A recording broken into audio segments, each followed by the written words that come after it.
பெயர் பாடும் உண்மை பேசும் மொழிகள் எல்லாம் உன் புகழ் பேசும்.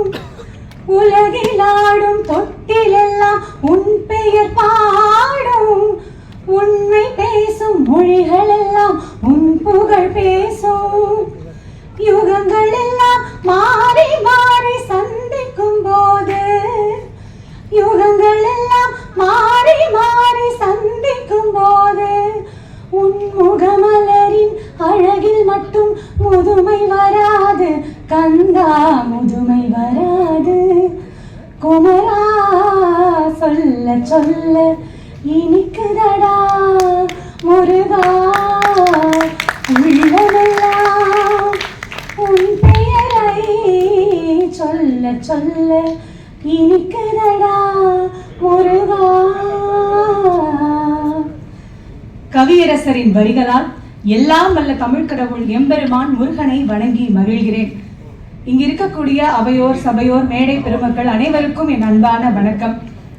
காவிரி மைந்தன் அவர்கள் எதை செய்தாலும் ஒரு புதுமையும் அதுல மிக பெருமைக்குரிய விஷயங்களும் நிறைய இருக்கும். உண்மையை சொல்லணும்னா இந்த விழாவுக்காக 1 வருடமாக நான் காத்து கொண்டிருந்தேன். அதனால ரொம்ப சந்தோஷமா வந்தேன். ஒரு சுவாரஸ்யமான ஒரு விஷயம் என்னன்னா, நேற்று ராமேஸ்வரத்துல மாலையில எனக்கு ஒரு நிகழ்வு ரொம்ப நேரம் ஆயிட்டே இருந்தது. எப்பவுமே ஒரு பேச்சாளருக்கு தெரியும், இந்த மாலையில ஒரு நிகழ்வு மறுநாள் காலைனா அது கொஞ்சம் கஷ்டம் கொடுக்கக்கூடிய ஒரு காலகட்டமாக இருக்கும். அங்கிருந்து வரணும், ராமேஸ்வரத்துல இருந்து சென்னை எவ்வளவு தூரம் உங்களுக்கு தெரியும். ட்ரெயின் டிக்கெட்டும் கன்ஃபார்ம் ஆகலை, என்ன செய்யறது அப்படின்னு தவிச்சிட்டு இருந்த போது சகோதரர் அவர்களிடம் பேசினேன். அவர்கிட்ட ஃபோன் பண்ணி இந்த மாதிரி நான் எப்படியாவது நான் வந்துடுவேன், எவ்வளோ நேரம் பேசணும் அப்படின்னா, நிறைய பேர் இருக்கிறாங்க, ஒன்றும் கவலைப்பட வேண்டாம், உங்கள் பாட்டு எல்லாருக்கும் பிடிக்கும்ல, நல்லா பேசுங்க அப்படின்னு சொன்னார். ஒருவேளை நிறைய பெருமக்கள் சில காரணங்களால் வராமல் போனால் உங்களுக்கு கொஞ்சம் டைம் நீட்டிச்சு தரேன் அப்படின்னு சொன்னார். இப்போ நான் உடனே கேட்டேன், நானே வரலன்னா என்ன செய்வீங்க அப்படின்னு.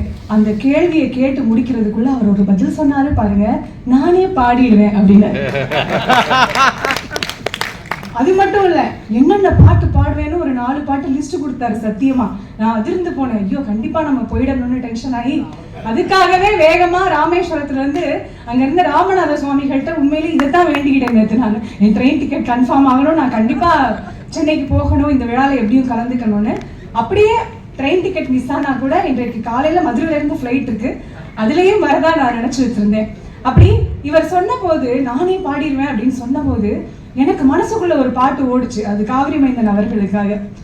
நெஞ்சம் இருக்கு துணிவாக, நேரம் இருக்கு தெளிவாக, நெஞ்சம் இருக்கு துணிவாக, நேரம் இருக்கு தெளிவாக, நினைத்தால் முடிப்பேன் சரியாக, நீ யார் நான் யார் போடா போ, யாரை நம்பி நான் பிறந்தேன், போங்கடா போங்க அப்படின்னு இந்த பாட்டு நிஜமாவே எனக்கு பேக்ரவுண்ட்ல ஓடிச்சு. இப்படி நம்ம எல்லாருக்குமே எல்லா சூழல்லையுமே கவியரசருடைய பாடல்ங்கிறது ஓடிக்கிட்டே தான் இருக்கும். அவர் மீது எனக்கு அபரிமிதமான ஒரு மரியாதை உண்டு. தன்னுடைய வாழ்வையே கவியரசருக்காக அர்ப்பணித்து கொண்ட பக்தன் அவர். இப்ப பொதுவா நம்ம பார்ப்போம்ல, சங்க நிதி பதும நிதி, அந்த நிதி வரிசையில கவியரசருடைய ரசிக நிதி அப்படின்னு நான் காவிரி மைந்தன் சகோதரரை சொல்லுவேன். அந்த அளவுக்கு மிகவும் சிறந்த ஒரு மனிதர். ரொம்ப அழகா இன்றைக்கு செஞ்சு கொண்டிருக்கிறது.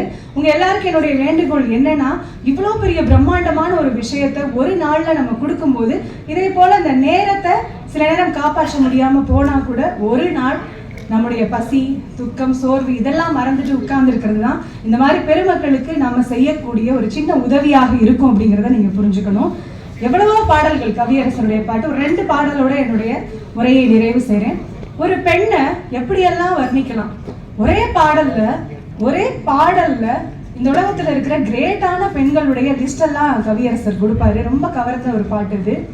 கம்பன் கண்ட சீதை உந்தன் தாயல்லவா, காளிதாசன் சகுந்தலை உன் சேயல்லவா, அம்பிகாபதி அனைத்த அமராவதி மங்கை அமராவதி, சென்ற பின்பு பாவலர்க்கு நீ கதி என்றும் நீ கதி.